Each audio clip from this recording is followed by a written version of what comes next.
So the countdown has begun, hours to go for Russian President Vladimir Putin's visit to India, and there's been a major development in Moscow. Russia's State Duma, the parliament has cleared the RELOS agreement pact. It's a defense pact that gives India and Russia shared access to ports in each other's countries, to airspace, to military logistics. And just before the ratification, President Putin praised India's central role in Moscow's global strategy. Ahead of the visit, Kremlin spokesperson Dmitry Peskov also signaled major defense conversations on the table, including renewed discussion on the Su-57 next-generation fighter jets, joint aerospace program, strong signals from Kremlin, Moscow's rising tensions with European capitals and with Washington, D.C., and defense conversations with New Delhi. Now, this promises to be an action-packed visit. India Today gets you more on the partnership between India and Russia. This is a relationship that stood the test of time. Joining me to talk more about the Sudarshan Chakra air defense shield, the Su-57s, the nuclear submarines, the civilian aspect of the cooperation, Air Marshal Anil Chopra, former Director General of Centre for Air Power Studies, Vice Admiral Shekhar Sinha, former Flag Officer Commanding-in-Chief of Indian Navy's Western Naval Command and a naval aviator himself, and of course, India Today's Sandeep Punithan. Admiral Sinha, from leasing nuclear-powered submarines to conversations on S-400s and S-500s, will the focus be military or more military-oriented, or is it much, much bigger? And your reading of the RELOS agreement, sir? Gaurav, thank you for getting me on your show as always, and it's really a pleasure, and being with two of my very dear friends on the panel. Gaurav, the Russia and India bilateral relations have two very important pillars, and one pillar is the defense cooperation.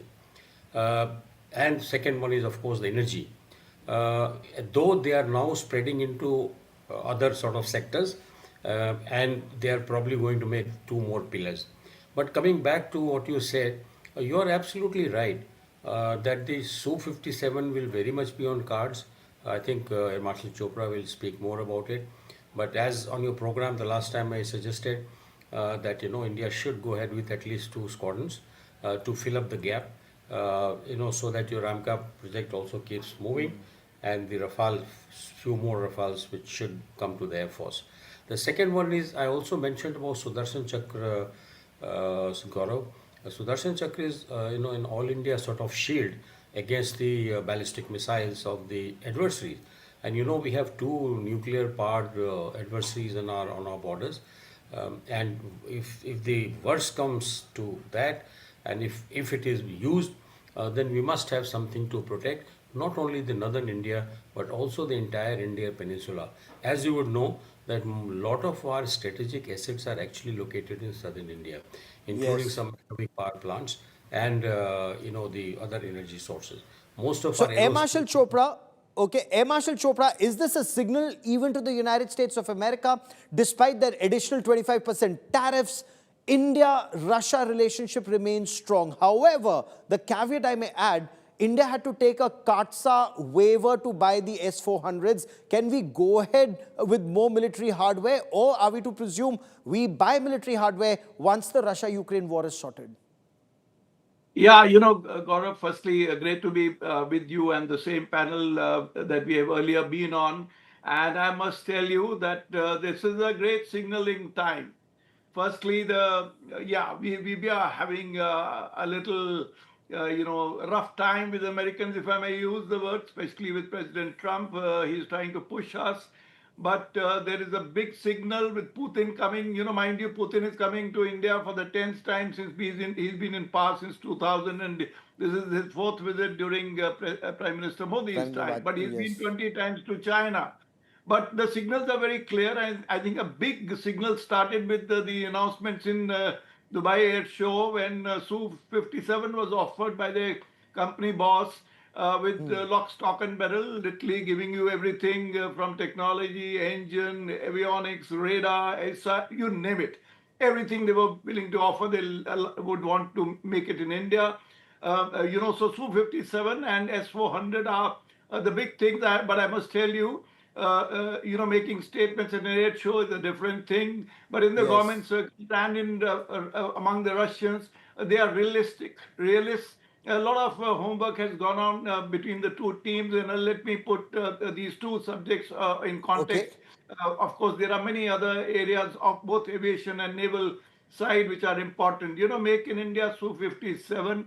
It's some back channel discussions have taken place, but remember that to make in India Su-57 will directly impact your AMCA project, because Yes. India cannot at this moment afford two fifth Two fifth generation generation. aircraft being designed and Absolutely. built within the country. So So let me also bring in Sandeep briefly into this conversation. Sandeep, Donald Trump's also sent a special representative, Steve Witkoff, to Moscow. Are we still some distance away from conclusion of that conflict between Russia and Ukraine? And should that conflict continue, will that directly impact India-Russia ties when it comes to military hardware or even energy requirements? Well, absolutely, Gaurav. You know that Russia-Ukraine war has impacted the India-Russia defense relationship. There's no two ways about it. It has slowed down the delivery of certain weapon systems, like the S-400. The two regiments that were to have, the balanced two regiments that were to have been delivered are still in the pipeline. They're not being delivered yet. There's been a slight delay on that account, but despite that, Russia has kept up its supply of the engines for the BrahMos supersonic cruise missile. There have been no interruptions in that. So, and the fact is that the longer this Russia-Ukraine war continues, the more pressure there will be on India not to buy energy from Russia. Yes. Of course, like I said, our defense pipeline. Sandeep, give me a moment as we try and sort out that audio link with you. Admiral Sinha, the Duma ratifying the RELOS agreement, what impact will it have on closer military cooperation and operations together from the Arctic to the Indo-Pacific? Gaurav, it is very akin to 2+2 agreements that we have with the other three, four United countries, States. particularly with Yes. the Malabar countries or the Quad country. We didn't have one with Russia so far. This will only provide, the emergency, or in case the Russian ships are visiting or aircraft squadrons are visiting, they will be permitted to land here. They will be permitted to refuel. They will be permitted to go. Or if there are exercise between two countries, whether there are ships exercising or the aircraft, they will positively be berthed inside the Indian harbors and they will operate from the Indian Air Force stations. So this is one very important. Though they said that army can also operate from here, but I would think that it will be limited to doing exercises, because India has got a very firm policy of not having any other country's boots on Foreign ground. boots on ground. So that Okay. sanctity will be maintained because the armed forces Air will Marshal not. Chopra, the last 1 minute I have on this part of the show, is this a very clear message that we are not looking at American fighter jets for now and that we find Russia and France more reliable as partners, but will jet engines and spares from America remain a cause for concern given the way ties are right now?